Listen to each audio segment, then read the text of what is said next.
जो आज supreme court ने, जिसको हम मनुवादी सुप्रीम कोर्ट कह सकते हैं, जिसको हम बीजेपी आरएसएस की मनुवादी सरकार के इशारों पर चलने वाला सुप्रीम कोर्ट कह सकते हैं, जिसको हम प्योरली ब्राह्मणवादी सुप्रीम कोर्ट भी कह सकते हैं। और ये जो मैंने टर्म्स इस्तेमाल की गई हैं, शब्दावलियाँ इस्तेमाल की हैं मैंने, जो है बिल्कुल इन्हीं का जो है परिचय देते हुए आज सुप्रीम कोर्ट ने वो फैसला आखिर सुना ही दिया जिसकी उम्मीद बहुजन समाज के लोगों को इन मनुवादियों से थी। आज सुप्रीम कोर्ट ने यह निर्णय दे दिया कि केंद्र सरकार का जो फैसला है कि रिजर्वेशन के अंदर बंटवारा किया जाए, तो उसको जो है सही ठहरा दिया। आज सुप्रीम कोर्ट ने निर्णय दे दिया है। अब बहुत से लोग सोच रहे होंगे कि इसमें बुराई क्या है, तो जिन लोगों को बुराई नज़र नहीं आती है उन लोगों को समझाने के लिए बता दूं कि अभी तक क्या था कि मान लीजिए आपके एससी रिजर्वेशन में 100 सीटें आपके पास अवेलेबल हैं और एससी कैटेगरी में जितनी जातियां आती हैं, वाल्मीकि, चमार, खटीक, बैरवा, रैगर, जितनी भी जातियां आती हैं, उन सभी जातियों को मिलकर वो सभी 100 सीटें पूरी करनी पड़ती थी। यानी कि अब कैंडिडेट जो है इन सभी जातियों में से मिलकर ये 100 सीटों को पूरा करेंगे। अब इसमें जो है ऐसा नहीं है कि वाल्मीकि को अलग सीटें मिलेंगी, चमार को अलग मिलेंगी, खटीक को अलग मिलेंगी। अब क्या है कि जो 100 सीटें हैं मान लीजिए और 10 जातियाँ हैं मान लीजिए, एससी समाज की 10 जातियाँ हैं, तो प्रत्येक जाति पर कितनी सीटें आ गई? 10-10 सीटें आ गई। सीधी सी बात है, सीधा सा गणित है। 10 सीटें एक जाति पर आ गई। अब मान लीजिए कि वाल्मीकि समाज के पास भी 10 सीटें आ गई और एक पॉलिसी और लेकर आई है गवर्नमेंट जो है, जो कि लागू हो गई है, जिसके बारे में आप लोगों को पता लगा होगा। वो है NFS policy, not found suitable. यानी कि किसी नौकरी के लिए कोई सूटेबल कैंडिडेट नहीं मिलता है, उस नौकरी को करने के लिए कोई योग्य व्यक्ति नहीं मिलता है, तो सरकार उस वैकेंसी को NFS लिखकर उसको जो है अगड़े समाज को दे देती है, जनरल क्लास में डाल देती है, जनरल क्लास के लिए खोल देती है। तो उसमें जनरल क्लास का आके आदमी उस व्यक्ति को भर देता है। अब क्या होगा? अभी तक तो वो जो है पूरे 100 की 100 सीटों को, जिस पर कि पूरा SC समाज, पूरा ST समाज मिलकर जो है उन रिक्तियों को पूरा करने का काम करता था, सीटों को भरने का काम करता था। इसके बावजूद इस केंद्र सरकार ने बहुत सारी नौकरियों को यह कहकर कि नॉट फाउंड सूटेबल कैंडिडेट, कि योग्य व्यक्ति जो है इस नौकरी के लिए नहीं मिला, और उस नौकरी को जनरल क्लास के लिए खुला कर दिया और उसमें उनकी खुलेआम भर्ती हो रही है। अब तक तो ये इतना था कि जबकि पूरा समाज लगा हुआ भर्ती करने के लिए, अब पूरे समाज में भी केंद्र सरकार को योग्य व्यक्ति नहीं मिल रहे थे। तो अब जब ये बंटवारा कर दिया है कि 10 सीट मिलेंगी वाल्मीकि को, 10 मिलेंगी खटीक को, 10 मिलेंगी रैगर को, 10 चमार को, तो अब तो और भी आसान हो गया है। क्योंकि SC समाज में अब तक जो SC ST समाज का जो नेतृत्व करने वाला समाज था वो चमार और जाटव समाज था।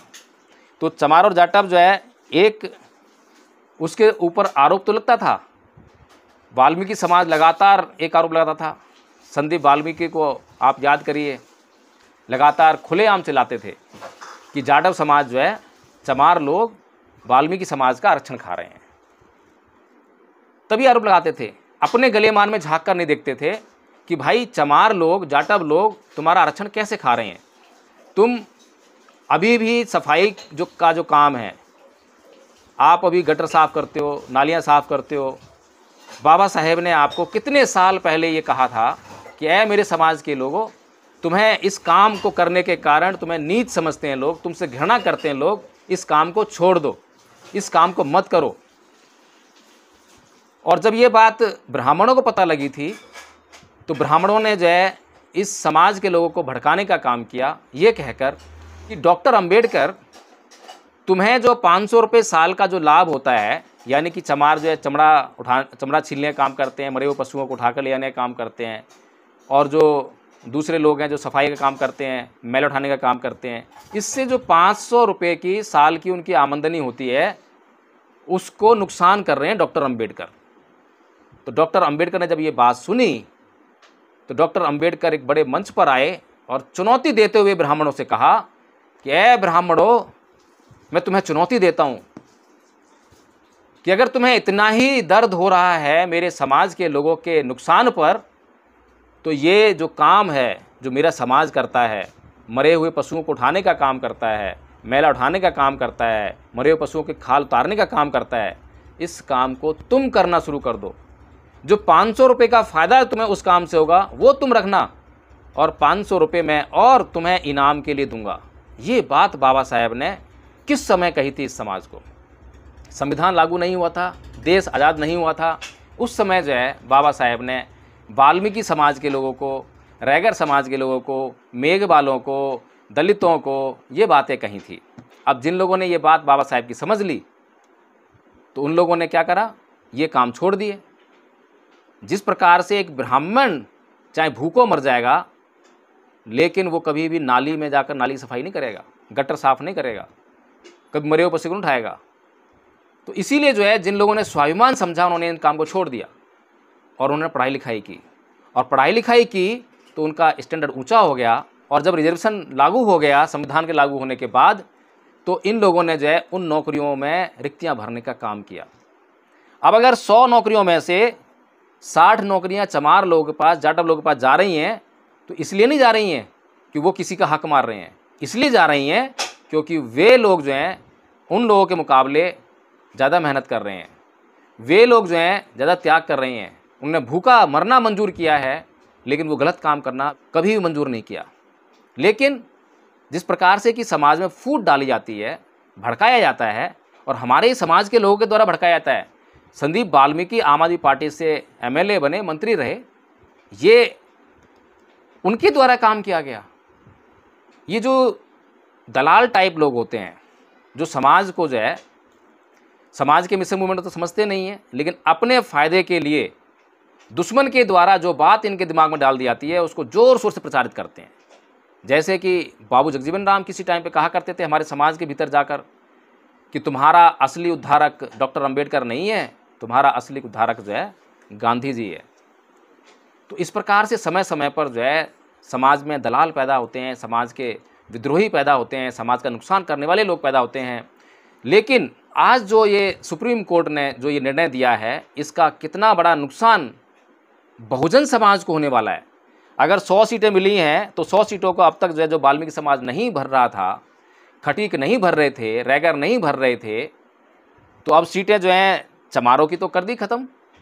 चमार अगर 60 सीटें भर रहे थे और अब 10 रह जाएंगी चमार के पास, तो 50 सीटें जो नहीं भरी पा रही हैं, 50 में से मान लीजिए 10-20 और भर दी, बाकी के लोगों ने मिलकर जोर लगा के जो है बाकी की जो 30-35 जो सीटें हैं वो उस पर क्या लिखा जाएगा, NFS not found suitable candidate. इतना ही नहीं है, जो सीटें भरने लायक लोग होंगे उनके आगे भी लिख दिया जाएगा NFS। यही तो होता रहा है। ऐसा नहीं है कि योग्यता नहीं है, और ऐसा नहीं है कि सभी सीटों पर जो है आपको योग्य व्यक्ति चाहिए। हिंदू धर्म ने ऐसे ऐसे उदाहरण पेश किए हैं जहां पर कि NFS की जरूरत ही नहीं पड़ी। द्रोणाचार्य ने जब एकलव्य का अंगूठा मांगा था तो वहां पर NFS किस पे लगना चाहिए था? NFS लगना चाहिए था अर्जुन के ऊपर, लेकिन लगा दिया एकलव्य के ऊपर। जब कर्ण ने परशुराम से शिक्षा सीख ली तो उसके ऊपर NFS लगा दिया। किसके ऊपर लगना चाहिए था? उन लोगों के ऊपर NFS लगना चाहिए था जिनके अंदर योग्यता नहीं थी। रामायण में भगवान राम NFS लगाते हैं शंबुक ऋषि के ऊपर, जबकि किसके ऊपर लगनी चाहिए थी? तो ये जो हम आज भुगत रहे हैं, देख रहे हैं, हम अपने ही कारण भुगत रहे हैं। हम बार बार चिल्लाते हैं, चीखते हैं कि यह बहुजन समाज इकट्ठा हो जाओ, इकट्ठा हो जाओ। बाबा साहेब की बातों पर गौर करो। बाबा साहेब ने एक एक बात आपके लिए बड़ी बारीकी से कही है। बाबा साहेब ने कहा कि जब कोई मेरे समाज की महिला गर्भवती होती है तो वो सपना देखती है कहाँ पर सफाई कर्मचारी की जॉब खाली है, कहाँ पर चपरासी की जॉब खाली है, कहाँ पर कोई फैक्ट्री में मजदूर की नौकरी खाली है, जहाँ पर जाकर मेरा बच्चा काम करेगा। और जब कोई ब्राह्मणी गर्भवती होती है तो क्या सपना देखती है, कहाँ पर जज, कलेक्टर, डॉक्टर, वकील, आईएएस, आईपीएस की कुर्सी खाली है, जहाँ पर जाकर मेरा बच्चा बैठेगा। बाबा साहेब तो पूरा मार्गदर्शन कर रहे हैं। बाबा साहेब अपनी तरफ कोई कसर नहीं छोड़ रहे हैं। बाबा साहेब को मालूम था कि इस देश की सरकारें एक दिन उनके संविधान को नष्ट करने का काम जरूर करेंगी। ये संविधान को नष्ट करना है। आज भारत में जो मनुवादी सरकार स्थापित है उसने आज संविधान को नष्ट करने का काम किया है। संविधान की प्रतियों जलाना संविधान को नष्ट करना नहीं था। मैं बार बार कहता हूँ, अगर आंदोलन करना है तो आज आंदोलन कीजिए, बड़ा ज़बरदस्त आंदोलन होना चाहिए, क्योंकि बाबा साहेब के द्वारा दिए गए आरक्षण को आज सुप्रीम कोर्ट ने उसको जो है सब कैटेगराइज कर दिया है, श्रेणी कर दी है। अगर एनएफएस लागू ना हो और एनएफएस लागू भी करना है और इसको कैटेगराइज भी करना है तो एक काम कीजिए कि जब 10 सीटें वाल्मीकि समाज का कोई व्यक्ति वहाँ पर भरने के लिए सूटेबल ना पाया जाए, उपयुक्त ना पाया जाए, तो उस बची हुई सीटों को उसी समाज के लिए छोड़ दीजिए, ताकि अगर वाल्मीकि समाज का कोई भाई वहाँ पर सीट को नहीं भर पा रहा है तो कोई चमार भर ले, कोई खटीक भर ले, कोई बैरवा भर ले, कोई रैगर भर ले, कोई अन्य व्यक्ति आके भर ले, लेकिन भरनी वहीं से चाहिए। एनएफएस का मतलब अब जो है आप ये लगाइए, 100 सीटें जो हैं आपने एससी एसटीज़ के लिए दी हैं तो 100 सीटें एससी एसटीज़ ही भरेंगे। इस पर आप किसी भी जर्नल व्यक्ति को लेकर नहीं आएंगे। तब तो ये समझा जा सकता है कि आपकी नीयत में खोट नहीं है। लेकिन अगर आप कहें कि एनएफएस लग गया तो सीट जनरल क्लास चली जाएगी, तो सीधी सी बात है आपकी नीयत में खोट है। क्योंकि आज आज़ादी के 77 साल बाद भी जब आप आज़ादी का अमृत महोत्सव मना रहे हैं, जब आप अपने प्रशासन के, अपने शासन के गुणगान करते नहीं थकते हैं, और अब आप ये कहें कि एनएफएस लगाना पड़ रहा है, तो ये आपकी नाकाबिलियत है, आपकी नालायकी है कि आपको शासन और प्रशासन चलाना ही नहीं आता है, या फिर आप शासन और प्रशासन अच्छी तरह चलाना ही नहीं चाहते हो। आप चाहते ही नहीं हो कि ये एनएफएस कभी भी यहाँ समाज में लागू ही ना हो। क्या बात कर रहे हैं आप? इतने बड़े समाज में क्या इन चंद नौकरियों को भरने के लिए लोग नहीं हैं? इस देश ने ये अच्छी तरह से देखा है कि किस प्रकार से 30-35 मेडिकल स्टूडेंट्स को एमबीबीएस की पढ़ाई कर रहे थे, उनको लगातार फेल किया गया, जानबूझ के फेल किया गया। और जब उसकी जांच हुई तो पता लगा कि जानबूझकर फेल किया जा रहा था, क्योंकि वो एससी एसटी कैटेगरी से आने वाले छात्र थे। इस देश ने द्रोणाचार्य नहीं देखा, द्रोणाचार्य के बाद लगातार द्रोणाचार्य देखे हैं, अभी भी देखने को मिल रहे हैं। तो इसलिए मेरे समाज के लोगों, बार बार मैं कहता हूँ, ये जो कैटेगराइजेशन हो रहा है, ये कैटेगराइजेशन इसलिए हो रहा है क्योंकि आप अभी भी जाति में बंधे हुए हो, अभी भी आपके पीछे जाति चिपकी हुई है। बाबा साहेब ने एनिहिलेशन ऑफ कास्ट लिखी थी। 1950 में आपको जो है आरक्षण की सुविधा संविधान में लागू कर दी थी कि ताकि आप अपना भला किसी तरह से ना कर पाओ तो कम से कम ये नौकरियां प्राप्त कर लेना, कम से कम अपना भला कर ही लेना। बाबा साहेब के बारे में आपने कभी नहीं सोचा। बाबा साहेब ने 1956 में धर्मांतरण किया, आपको संदेश दिया कि जितना जल्दी हो जाए उतना जल्दी इस आरक्षण की बैसाखी से छुटकारा पाना। अगर आज ये एससी एसटी ओबीसी समाज हिंदू धर्म को छोड़कर बौद्ध बन गया होता तो ज़रूरत ही नहीं पड़ती इस आरक्षण की। फिर कहाँ ज़रूरत पड़ती इस आरक्षण की? क्योंकि इस देश में एससी एसटी और ओबीसी माइनॉरिटीज़, जिसे बहुजन समाज कहते हैं, उसका शासन लागू होता। जब उसका शासन लागू होता तो ये बहुजन समाज इस देश में, इस देश के लोगों के लिए अच्छी शिक्षा की व्यवस्था कर रहा होता, मुफ्त शिक्षा की व्यवस्था कर रहा होता। और जब मुफ्त शिक्षा की व्यवस्था होती, अच्छी उच्च कोटि की शिक्षा की व्यवस्था होती, तो इस देश के लोगों में क्या एनएफएस लगता? इस देश में अगर एनएफएस लगता है, अगर अभी भी एक व्यक्ति के लिए भी एक सीट पर भी अगर इस देश की सरकार NFS लगाती है, नॉट फाउंड सूटेबल कैंडिडेट कहती है, तो ये उसके नालायक होने का सबूत है। यह इस देश की सरकार का प्रतिनिधित्व करने वाले लोग पूरी दुनिया को मुंह दिखाने लायक नहीं है। इनका मुंह काला होने की स्थिति आ गई है। तो साथियों, इस वीडियो में इतना ही। अगर यह वीडियो आपको अच्छा लगा हो तो इसको तुरंत लाइक करें और शेयर करें, दनादन शेयर करें, लोगों तक पहुंचाएं, ताकि लोग जो हैं जागरूक हों और जागरूक होकर ये समझ सकें कि बाबा साहेब ने उनके लिए क्या संदेश दिया है।